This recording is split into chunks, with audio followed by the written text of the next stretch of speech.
Welcome to the League of Women Voters of Manatee County Virtual Candidate Forum for Manatee School Board's District 5 seat.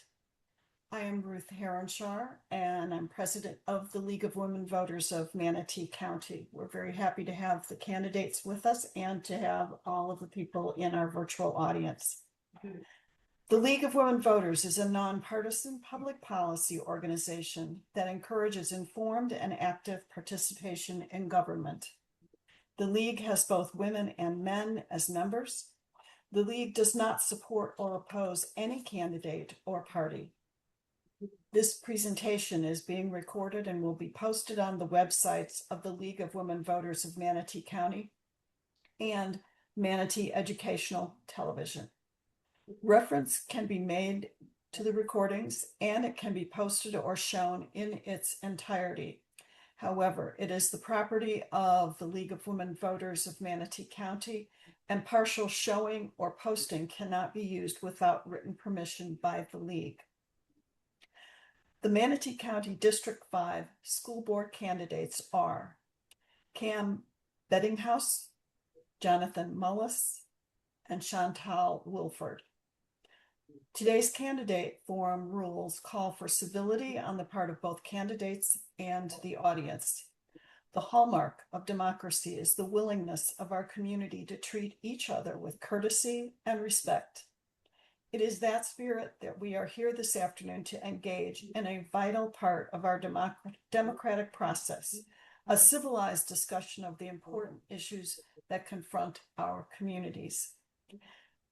Candidates will have 1 minute to answer a question, and at the end of the program, they will have 1 minute for their closing statement.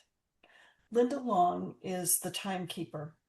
A bell will ring when the minute is up. When the bell rings, candidates, please finish your sentence, and I will call on the next candidate.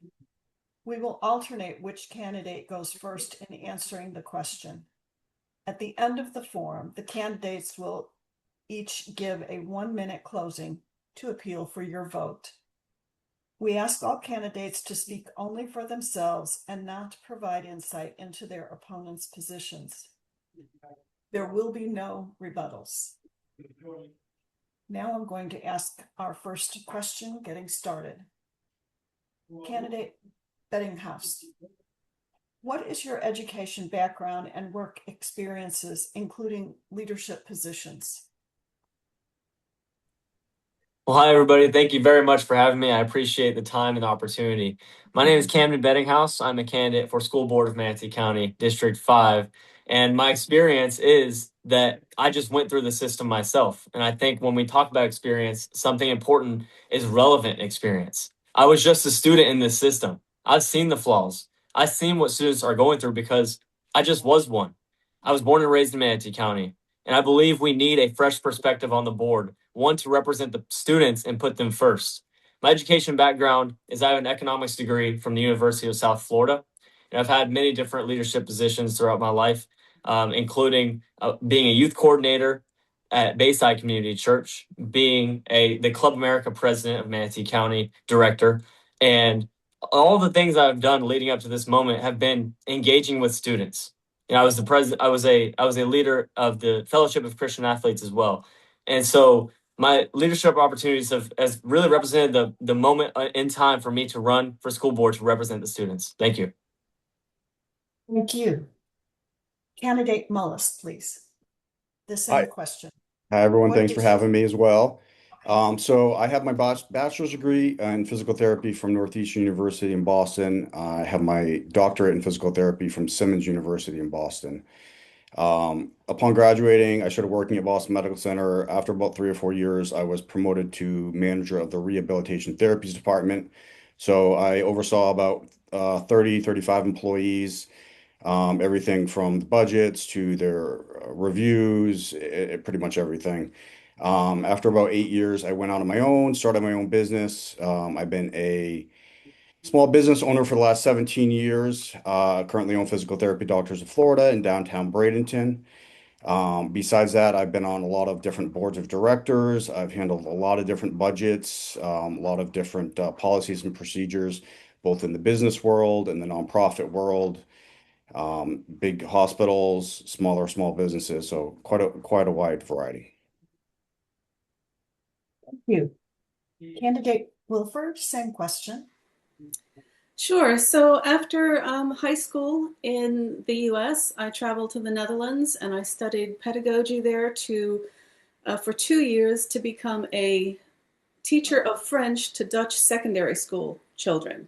After 2 years, I decided that wasn't going to be my life goal, so I went to England and I earned a bachelor's in Russian, French, and linguistics.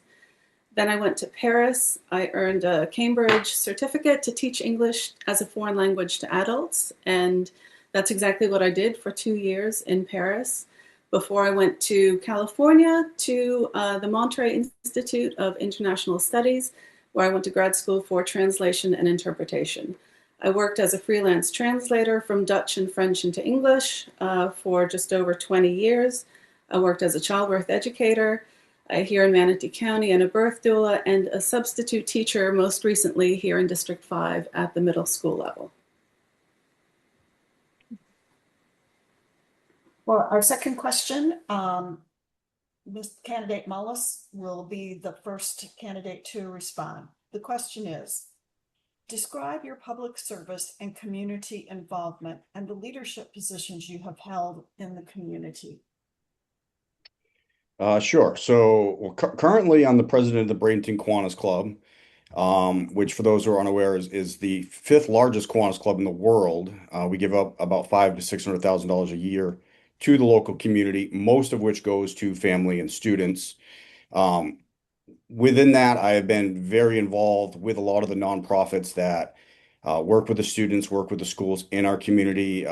We are up to, I think, 26 SLPs, which are student leadership programs, just within Kiwanis. We have many of them elementary schools, middle schools, and key clubs in several of the high schools. Besides that, I'm very involved in the Manatee Chamber of Commerce. I've been on their healthcare, their education, and their legislative committees for several years.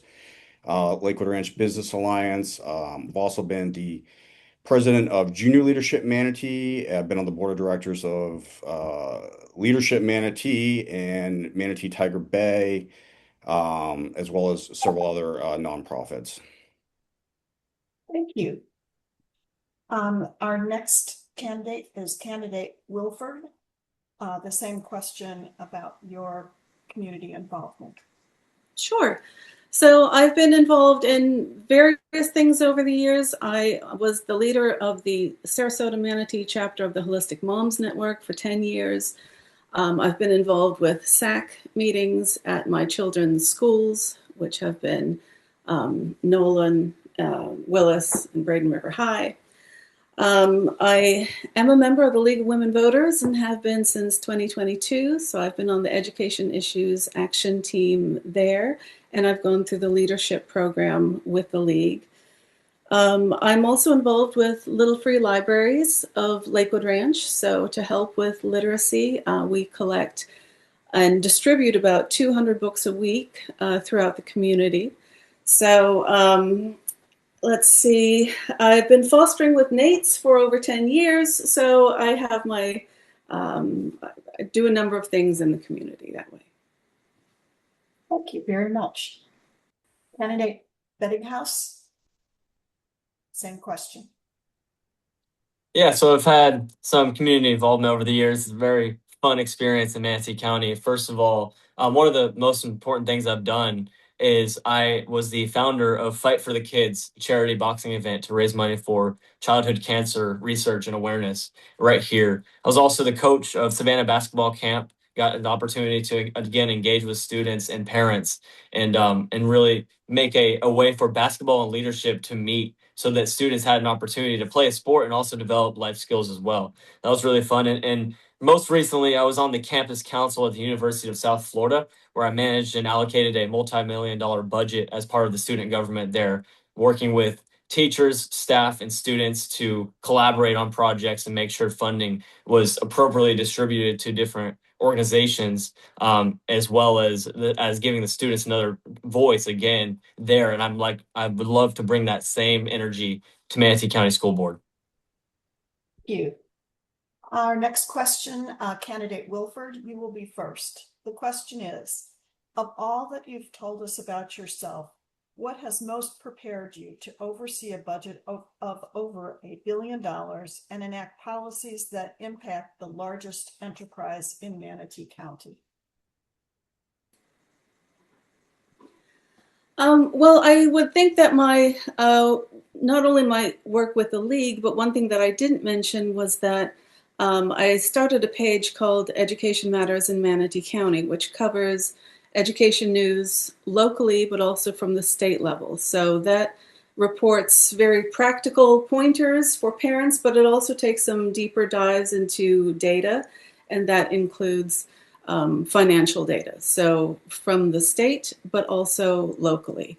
So I think that familiarity with school board policies and also sharing that with others so that they know where to find the information, where they can get accurate information, is through both my work with the League and Education Matters. Thank you. Candidate Bedinghaus. Yeah, this is a very important question. So one of the most important things is one of the ones I just mentioned. On the campus council, we allocated millions of dollars in funding to different organizations. And in doing that, I got to oversee the budget process at a very large institution at the University of South Florida. So we got to really work in the details of where is this funding going? Why is it going there? That's something I want to bring to Manatee County. And my background in economics with my degree, I learned a lot about cost benefit analysis. And when you're allocating, a $1.7 billion budget, you need to know what's the cost and what is the benefit of doing so? What is the benefit of putting money to this certain place? Is it going to benefit the students? And look, I'm not running to replace the board. There's plenty of business experience on it. I'm running to bring a new perspective to it, a student's perspective, to give insight on some of these things that I've seen firsthand. Do these benefit the students? If they do, let's keep them. If they don't, let's get rid of them. Thank you very much. Candidate Mullis, the same question about the budget. Yeah, as I mentioned earlier, I've handled a lot of budgets over the year. Obviously, as a small business owner for the last 17 years, I've been handling my own budget. I handled the budget for Kiwanis. I was the treasurer for several years before I was president, and for some other organizations. Honestly, the one that was the biggest budget was at Boston Medical Center. When I used to manage the department at Boston Medical Center, that was a multi-billion, $1 million budget. It was $1 billion medical center.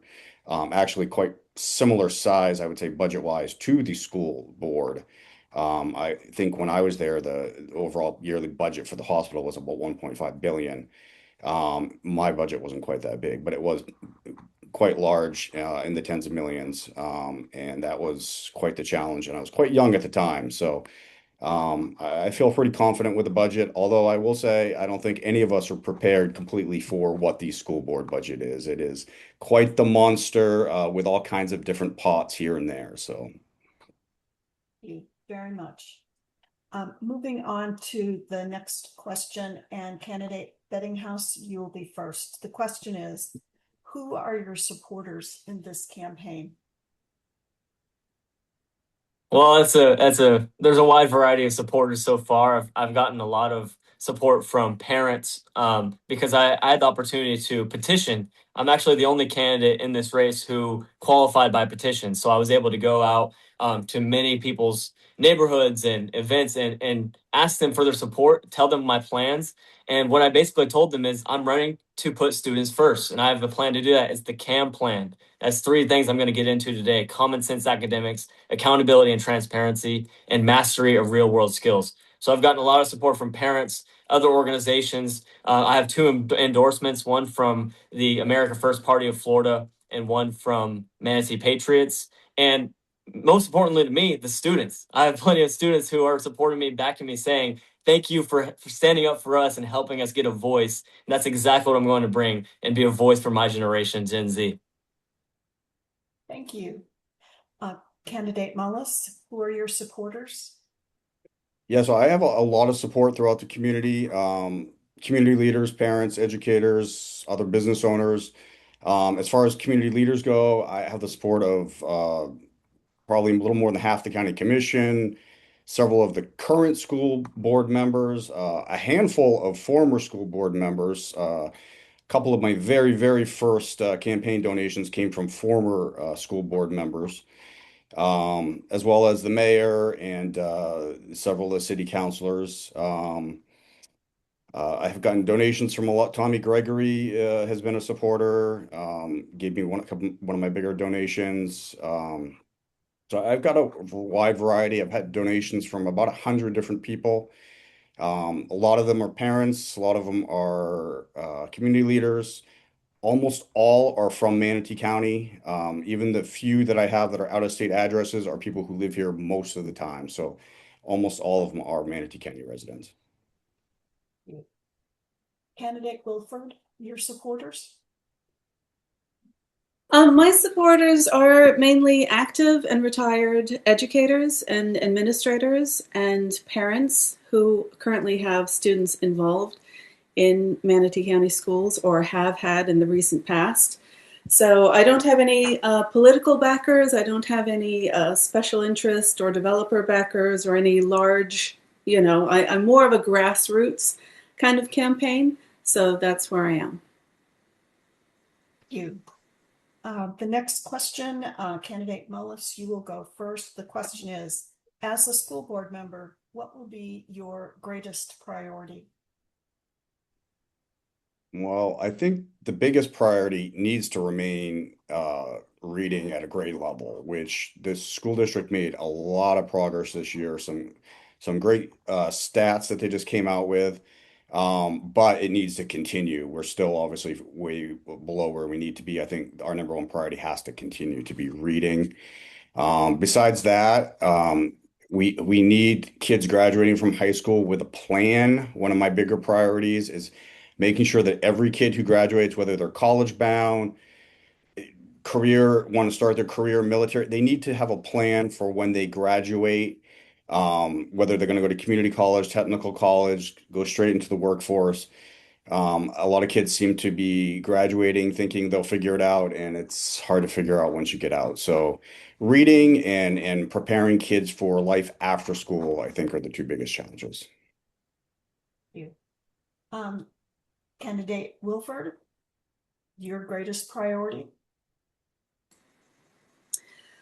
So my biggest priority is always making sure that what we're doing is in the best interest of the students. And as Dr. Mullis just said, we have made progress recently in terms of literacy rates, reading on grade level. Those are all going in the right direction. And I think it's really important that we don't get complacent at all and that we really stay on that. And I recently had the opportunity to tour the SOAR lab.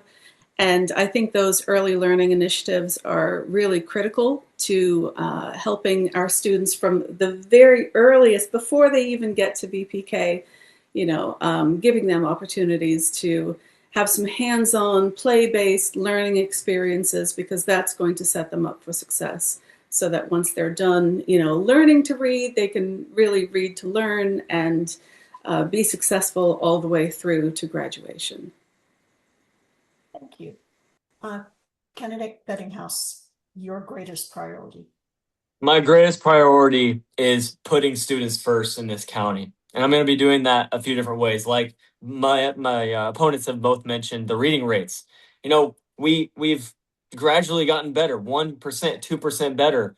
But the reality is this is a crisis right now.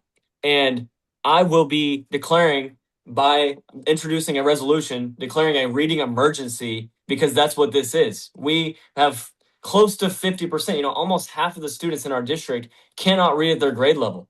And that's unfortunate, because if a student can't read, every subject becomes harder. It becomes harder to find their purpose and excel in other classes and in their life, really. And so we've got to make sure we are putting students first. We have to bring urgency, and that's what this emergency will do. It's also going to I'm going to pave a way for more early intervention to occur during class time, as well as analyze the programs we have right now, see what's working, see what's not.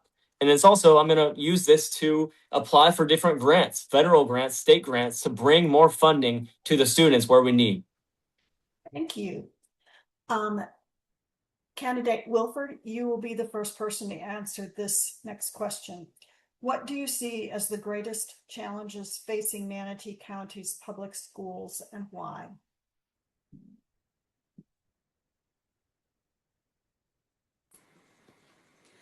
I think the greatest challenges include keeping focused on the students and not being distracted by some, sometimes ideological or political influences.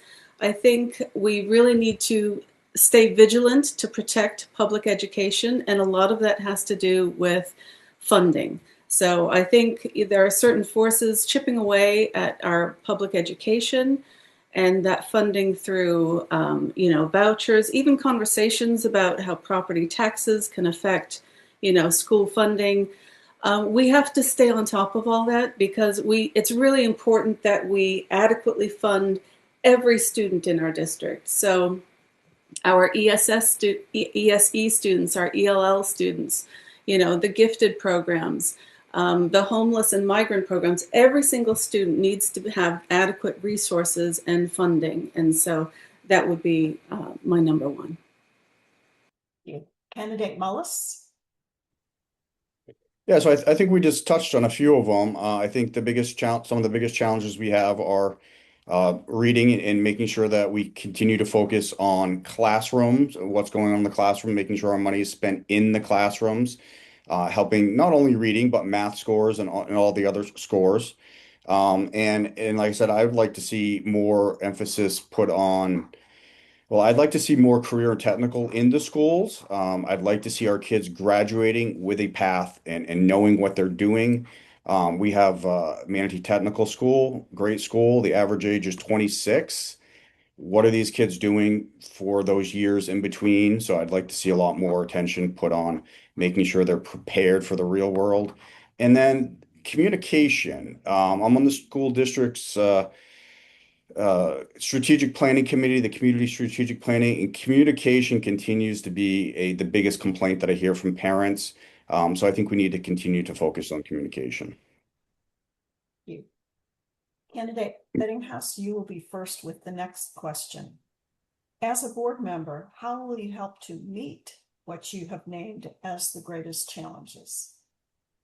Yeah, absolutely. So the CAM plan does that. My three-step plan, common sense academics, that starts with declaring the reading emergency on day one. I hope that the fellow board members will support that, and we can pass that to make sure we're being urgent about this situation and not treating it as if it's normal or as if it's just a small problem. It's the biggest problem that I've seen.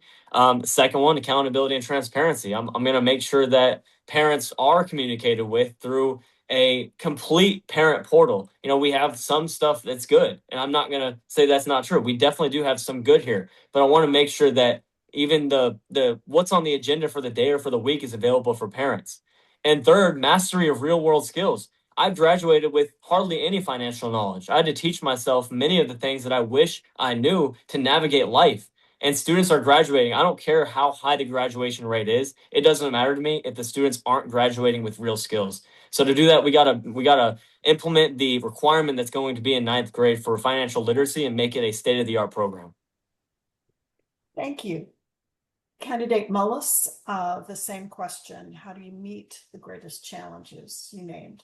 Yeah, well, we have to set clear priorities of exactly what those challenges are, and then we need to use data to guide our decisions. We need to measure the progress regularly, and if things aren't working, we need to adjust. And then we also need to support the people who are doing it. We need to support the teachers. We need to support the staff. Make sure they're aligned with what our priorities are and support them in meeting those priorities. I'd also like to see us engage parents and community more. We have certain schools who have a lot of parental involvement, others who have very little. Parents and community members can give us extra hands, can give us extra people in the classroom that can help us meet these priorities. And then we need to hold everyone accountable. Once we have the priorities, once we have the goals, we need to make sure those are being met. Thank you very much. Candidate Bedinghaus, you will be the first person with this question. I think you skipped Chantal. I apologize. I thought I was keeping track. Chantal. That's okay. I don't know if Can you see me or did, no? I I think my cannot see video you. froze and then I lost it completely. So, but you can still hear me? We can still hear you, yes. Okay. So, I'm sorry, I just spent some of my time there. But I think we have, when it comes to funding, we have a great deal of transparency in our district, and I think that is really important for people to know. 10, 15 years ago, Manatee schools were in a pretty dire financial crisis, and I think we've learned a lot from that. So I think the district has prepared itself well to have a cushion and, weather some of the storms that may come our way. So I think that's very good. I think, we can even listen to audio of the audit committees. We can see all sorts of reports online. And I think it's about communicating with parents and community leaders about how together we can help our classrooms. Thank you very much. Candidate Wilford, we continue to be able to hear you, just not be able to see you. And you are the first candidate with the following question. Struggling readers have been a focus of the school district for many years.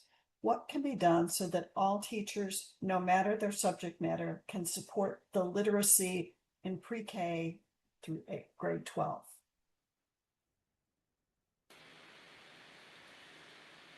I was fortunate to have one of my, longer term substitute teaching assignments be in a media center.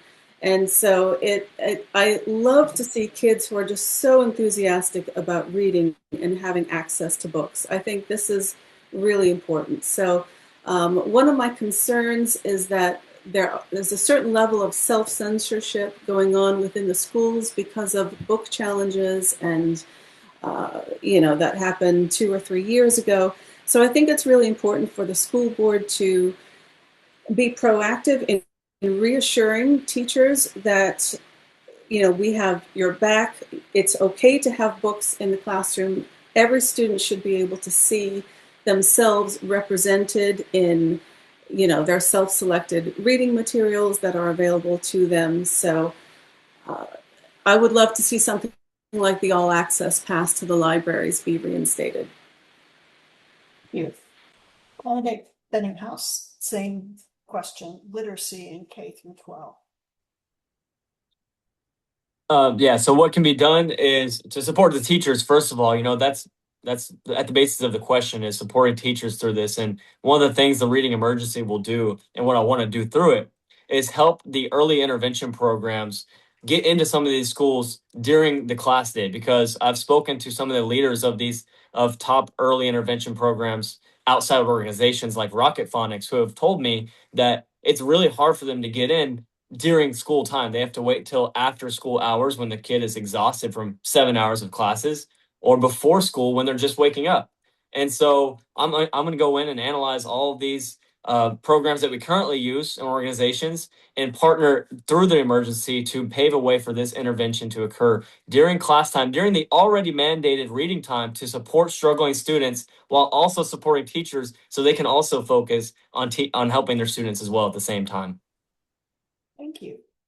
Candidate Mullis, supporting teachers and literacy. Yeah, so I think the biggest thing we can do to support them, first of all, is starting before kindergarten. So Chantal mentioned earlier, the SOAR lab is amazing. Obviously, we have more pre-Ks now, and the kids who are starting in pre-K, the kids that are getting earlier intervention, are showing up in kindergarten prepared to start reading. So I think that's where it really starts, is we need the younger kids prepared and ready to read. Besides that, I kind of touched on it earlier, but I'd like to start a large scale volunteer program. Community members, parents, high school students who can get into these schools and help the teachers with reading, especially K through seconds, K through third. Um, Help read to these kids. The kids who are behind can catch up. They do catch up, but they need one-on-one. They need it 2 or 3 times a week, and they need 20 to 30 minutes a day. They need a lot of attention and they can catch up. We just need the manpower to make that happen. Thank you. Uh, Candidate Bedinghaus, you will be the first to respond to this question. How will you address the disparities in literacy achievement among specific subgroups? Well, one of the ways is making sure that these intervention programs are available to all our schools, including the Title I schools, and including every school in the district. You know, if there are struggling readers, regardless of what background they come from, we need to be helping them. And so something that I've spoken to a lot of teachers about through teacher forums is that sometimes it's hard to teach all of the students because they're at different levels, and sometimes it's a language barrier. And so I would support bringing in more language support to make sure that the students that are not primarily English language learners, if they're not primarily speaking English, that we support them, because if we want to help them read, we need to help them understand English first, because that's it's vital to having that done. So that's one thing. Another thing is making sure the teachers have the support they need through meetings with me. I want to meet with them monthly to see how are we doing? Can we do better? How can I better serve them to help the students? Thank you. Candidate Mullis, the same question, disparities in subgroups. Yeah, so expanding on what I just said earlier, a minute ago, I would love to see a volunteer program and we can focus on the schools that need it. We have schools in our district, in District 5 in Lakewood Ranch, who have lots and lots and lots of support. We have Title I schools that do not. I know some of the Lakewood Ranch schools have partner schools that are Title I schools. I'd like to expand that program.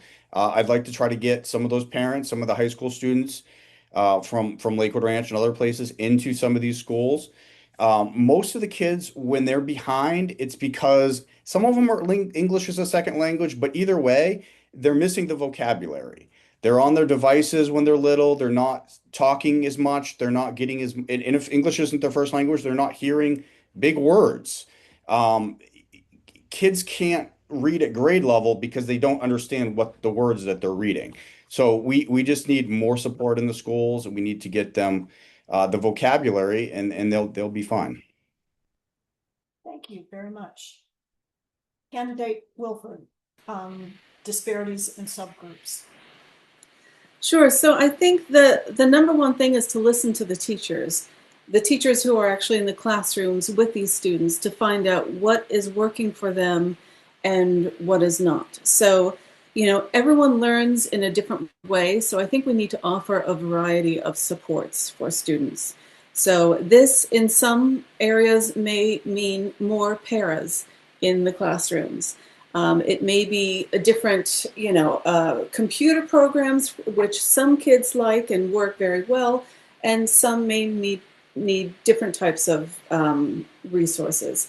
So I think it's, again, really important for every child to have reading material that is engaging for them. This will help them, whether it's a graphic novel or whether, whatever it is.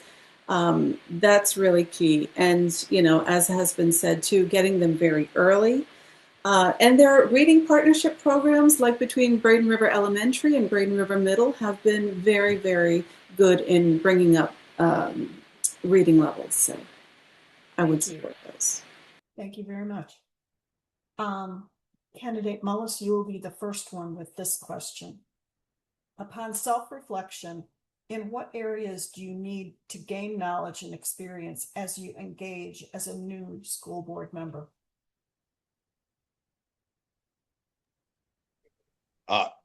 I need to continue to gain knowledge in every area. I have spent a lot of time meeting with different people. I've met with school board members. I've met with people from charter schools. This is a big position. This is a big position for anyone. We all need more help with the budget, more help with the policies and procedures. What does the state control? What can we actually do? I plan on continuing to learn for the next 4 years if I get this position. and meeting with people who are doing it now is helpful. I know that there is a robust training program for anyone who actually gets on the school board. Obviously, I plan on attending all of those sessions and continuing to learn and continuing to read. Obviously, I do a lot of reading as well on some of the problems that are not only in our school district but throughout the country. So I need help with everything. You.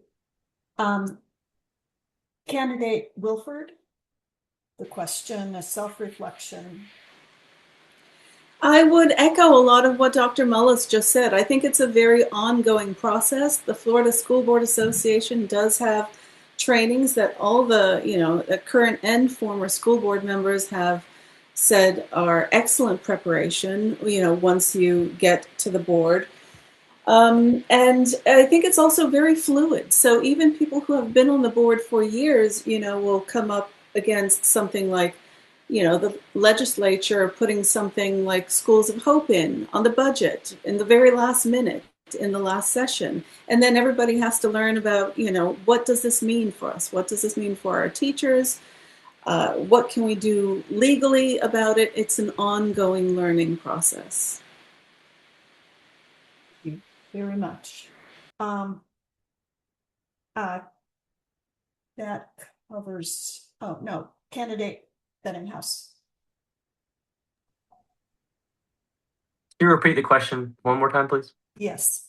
Upon self-reflection, in what areas do you need to gain knowledge and experience as you engage as a new school board member?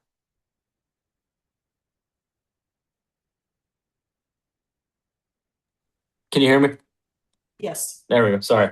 So anyone who claims they know everything is obviously foolish. That's just a principle in life. And I'm not claiming to know everything. I think it's clear that I'm the youngest candidate and I have a lot of experience that I need to gain. But at the same time, I think that my perspective will help the other school members have a better idea of what we need to do better and what we're doing good and what we're struggling with. And so not claiming to know everything, but claiming to bring a valuable new perspective to the board. And that is one of putting students first because I just was one.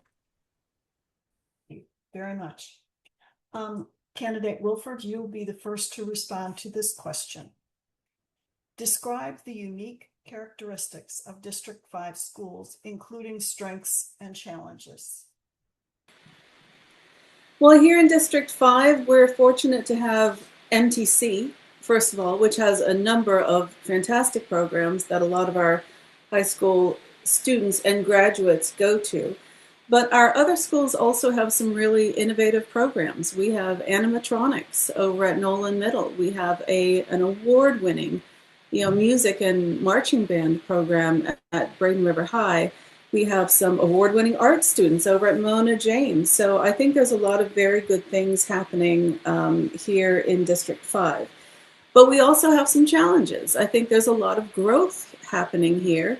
So we have a new high school coming, Rangeland High. So there's going to be a period of transition where families are going to have to move from probably Lakewood Ranch High School over to Rangeland. So that will be a transition period. And also there are some issues regarding mold at certain school sites. And I think it's very important that our students and teachers have a healthy learning and work environment. So that's another challenge. Thank you very much. Candidate Bedinghaus.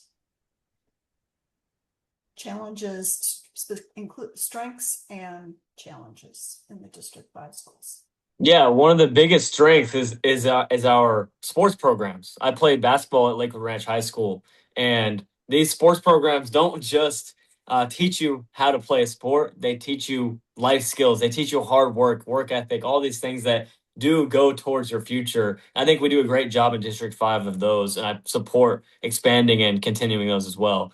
Now, the weaknesses are, and this is universal to every district, but also in District 5, is that there's many students who are struggling to find purpose. And the reality is my generation, we're the most anxious, confused, and suicidal generation in American history.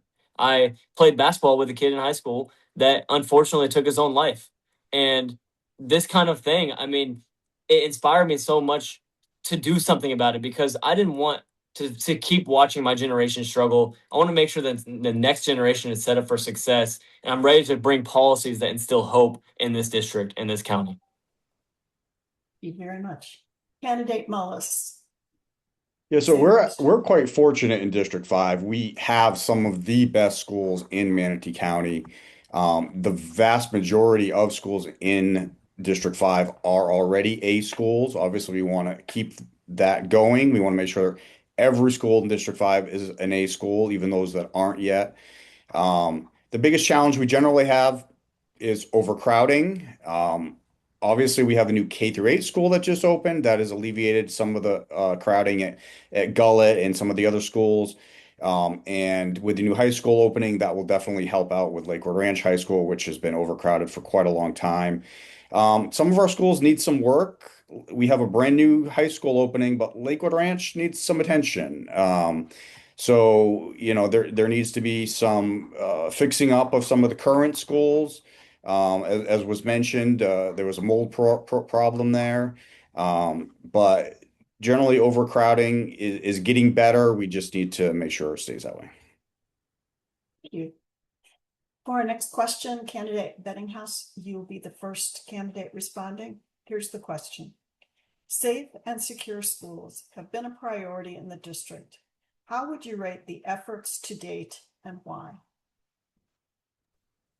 The efforts on this issue are really good because safety has to come first. I don't care what side you're on certain issues. We're going to have disagreements on different things, but safety is something we can all agree on, that we have to make sure students have a safe learning environment in our schools in Manatee County. The metal detectors, I think, as annoying as they can be, it's very positive to have that, to make sure that the parents and teachers and everyone involved know that the students are going to be safe in those schools. Now, something we can improve on is the vaping. I've heard so much from different parents and students who tell me that vaping is a huge problem in the bathrooms, and I would like to help promote policies that change that, maybe through these sensors called Halo sensors, which is actually a company right here in our area that we can install that can detect different substances in our public schools. I know we've had different school districts who've done this, and they have a very positive result. So I'd like to explore that with a pilot school in Manatee County as well. Thank you. Candidate Mullis, security efforts to date, how would you rate them and why? Yeah, overall, I think we do a pretty good job with safety. Obviously, we need to continue to use best practices. There's nothing more important than safety of our students and our staff. We need to make sure our resource officers are well trained, continue to work on emergency preparedness. That's something that I believe is ongoing every year and needs to continue.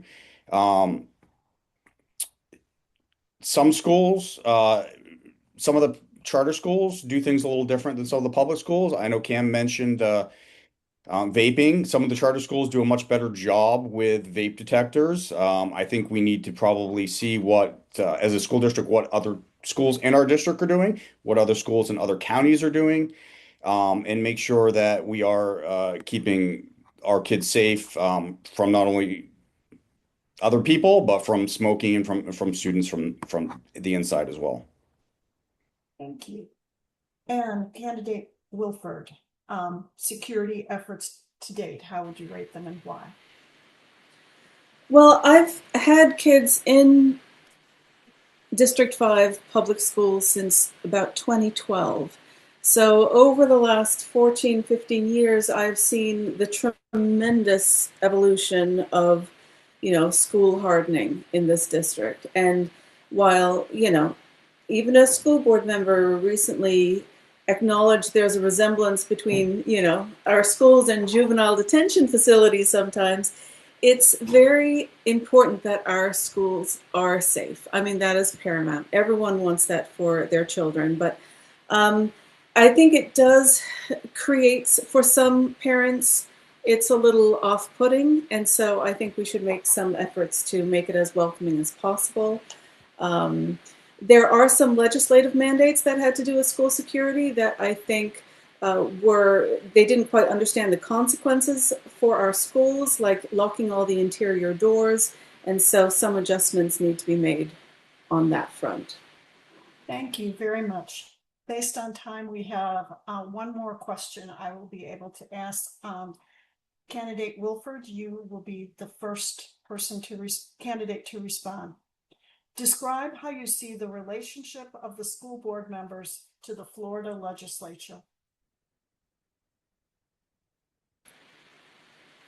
I think school board members have a very important opportunity to go to Tallahassee and to speak with our legislators on a number of issues that affect our classrooms. And I know that our current school board often mentions when they do go that, they even go to DC. And it's critical to give them real stories, because it's one thing to see things on paper, but when you hear the stories of how it's actually affecting our students, how it's affecting our teachers, there are some unintended consequences from some of the actions that are taken. And so school board members are in the perfect position to bring that to their attention, suggest changes, and make sure that what we're doing is, at the end of the day, in the best interest of our students and our teachers. Thank you very much. Candidate Bedinghaus. Yeah, our relationship is very important with the legislatures and state law. And as a school board member, I will 100% enforce state law and make sure that the board is operating under state law. But also, if I see an issue and there's something that I want to change, I'm not afraid to go to Tallahassee and lobby on the students' behalf. That's what I'm doing by running for school board. I'm already speaking up for the students because I just was one. I don't want them to have to struggle with these issues that they're going through right now. Obviously, we're not a perfect district and we can do better as a state as well. But we've got to make sure that even at this level right here in Manatee County with the school board, that we're listening to not only the state, but we're listening to the students, because that's what these schools exist for. I'm not afraid to get involved. I've been to Tallahassee. I've been up there listening in on certain education bills that were in the legislature this past year. And I'm willing to do whatever it takes to put students first again in Manatee County. Thank you. Candidate Mullis. Yeah, so obviously the Florida legislature makes a lot of our laws, our funding priorities, and whether we agree with them or not, we have to follow them. And it's important to maintain a strong relationship with our legislature so we can educate them and advocate for our students, our teachers, our taxpayers, and educate them on exactly what their laws, how they will affect us. We don't have a lot of former educators, school board members in the legislature. So a lot of times things that sound like great ideas or things that they feel like, oh, that definitely needs to be there, they don't understand the consequences. We have a lot of unfunded mandates from the state, and those put a squeeze on other priorities that maybe we have. So it's very important to have a strong relationship with our legislatures and make sure that they understand the full consequences of what they're doing. Thank you. Thank you to each of the candidates. Now it's time for candidate closing comments to appeal to voters. Candidate Bedinghaus, you're first, please. Absolutely. Thank you so much for the opportunity again to come here and speak with all of you. If you remember anything about me, remember the CAM plan. It's 3 basic things to put students first again in this county. It's the common sense academics, accountability and transparency, and mastery of real world skills. We're going to put students first by actually doing something. We're not just going to talk about it. I'm not just going to talk about it. I'm prepared to be a school board member and speak on the students' behalf. I have a lot of plans and I'm excited to enforce them if I get elected, if I can earn your vote. And one of the most important things to me throughout this whole campaign has been being a voice for young people that are in the schools right now. I'll continue to do that regardless of the result, but I think we have a big opportunity in Manatee County to bring a fresh perspective to the board. I will bring policies that instill hope and encourage a whole generation to, be educated on the most important things. In Manatee County, that is what we need right now. Thank you very much for the time today. I appreciate it. Thank you. Candidate Mullis. Yeah, so as I mentioned earlier, I love Manatee County. I've lived a lot of different places and I never felt quite as at home, as connected as I have here in Manatee County. And with all the amazing people that we have here in Manatee County, there's no reason that we should not have one of the best school districts in the state. And I believe we can get there. It's going to take all of us working together, teachers, administrators, school board members. They can't do it all by themselves. But I think with the help of the community, with partnerships with parents, with businesses, with a lot of the amazing nonprofits that we have here in Manatee County, there's no reason we shouldn't have one of the best school districts in the state of Florida.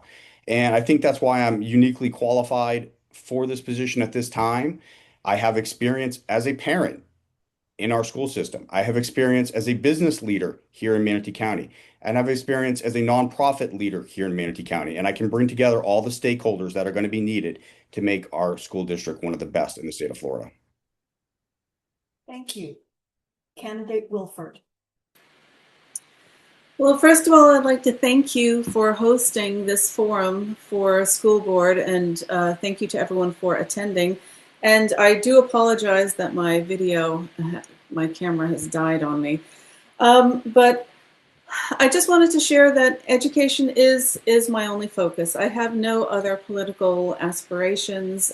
For me, being a school board member would be a full-time job, and I would dedicate, all my time to that because my kids have received an excellent education here, and I want to pay that forward and support those students and teachers who are here. So I think it's very important for school board members to be available and accessible to people. And for me, that would be not just in District 5, but throughout the whole county. So I do have classroom experience. I have kids in our traditional public schools, and I think I have a solid understanding of what the school board does. So I am happy to speak with anyone who has any further questions. Thank you. Thank you very much.